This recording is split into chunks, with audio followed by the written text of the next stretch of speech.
Hello అండి, welcome to unlimited colours.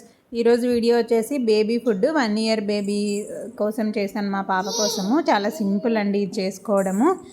దీనికి కావాల్సింది కొన్ని కూరగాయ ముక్కలు. నేను ఆల్రెడీ బీట్రూట్ కర్రీ చేశాను మార్నింగ్ బ్రేక్ఫాస్ట్కి, అలాగే బీరకాయ కర్రీ చేశాను లంచ్ బాక్స్ కోసం. కొన్ని పాలకూర ఆకులు వచ్చాయి ఇంటి దగ్గర వేసినవి, అవి కూడా తీసాను. పాలకూర చాలా మంచిది మనకైనా పిల్లలకైనా. వీడియోని లైక్ చేయండి, షేర్ చేయండి, అలాగే ఛానల్ని సబ్స్క్రైబ్ చేసుకోండి. ఇలా ఆల్రెడీ ఒకవేళ కర్రీ ఉందనుకోండి దాంతో చేసుకోవచ్చు. లేదు అంటే కొన్ని బీట్రూట్ పచ్చి ముక్కలు, బీరకాయ ముక్కలు, ఇంకా రకరకాలు ఏవైనా వెజిటబుల్స్ వేసుకోవచ్చు. ఆలు వేసుకోవచ్చు, క్యారెట్ వేసుకోవచ్చు, బీన్స్, లేదంటే మట్టికాయ, ఏదైనా కూరగాయలు వేసుకోవచ్చు. నేను ఇది కుక్కర్లో చేస్తున్నాను, సాఫ్ట్గా అవుతాయి. అప్పుడు కూరగాయ ముక్కలు స్మాష్ చేస్తే ఈజీగా పెట్టవచ్చు పిల్లలకి, వాళ్ళకి ఈజీగా డైజెస్ట్ అవుతుంది. మనం ఏవేవో వెరైటీ చేసి పెట్టాలి పిల్లలకి అని ఏమీ ఆలోచించాల్సిన అవసరం లేదండి. మనం తినేవే చాలా సింపుల్గా చేసి పెట్టవచ్చు వీళ్ళ కోసము. 1 ఇయర్ తర్వాత వాళ్ళకి టేస్ట్ అనేది ఇంకా బాగా తెలుస్తుంది కదా, ఉప్పు కారం అవన్నీ కావాలని కోరుకుంటారు. సో చప్పగా కాకుండా కొంచెం స్పైసీగా, మనం తినే రేంజ్ అంత కాకపోయినా కొంచెం తగ్గించి వాళ్ళకి మనం తిన్నవే పెట్టచ్చు.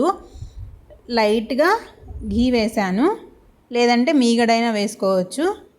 అందులో పాలకూర ఆకులు 3 ఆకులు తీసుకున్నాను. వాటిని లైట్గా ఫ్రై చేసుకొని పచ్చివాసన పోయేదాకా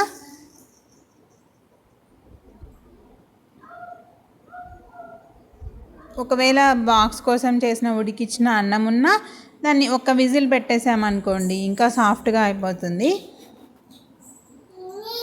నెక్స్ట్ కర్రీస్ 2 వేస్తున్నాను, బీరకాయ, బీట్రూట్ చాలా మంచిది కదా.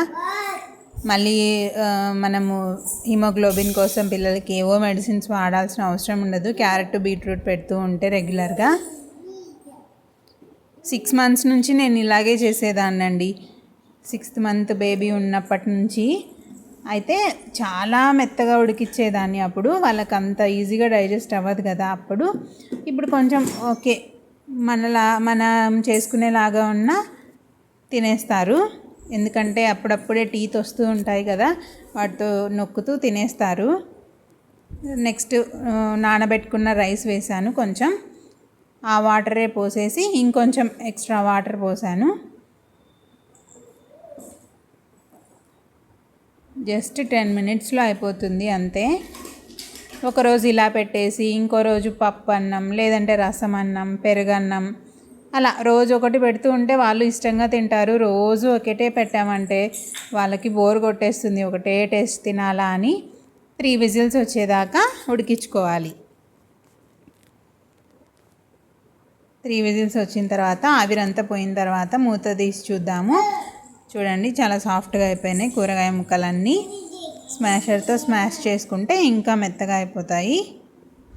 దీంట్లోనే మనం ఉట్టిది పెట్టేసి నెక్స్ట్ కొంచెం కర్డ్ వేసి పెట్టవచ్చు. కర్డ్ కూడా డైలీ పెట్టాలండి, చాలా మంచిది పిల్లలకి. సాల్ట్ సరిపోకపోతే లైట్గా మళ్ళీ వేయండి పైన, చెక్ చేసుకొని.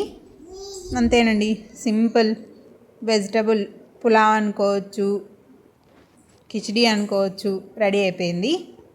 Okay, thank you.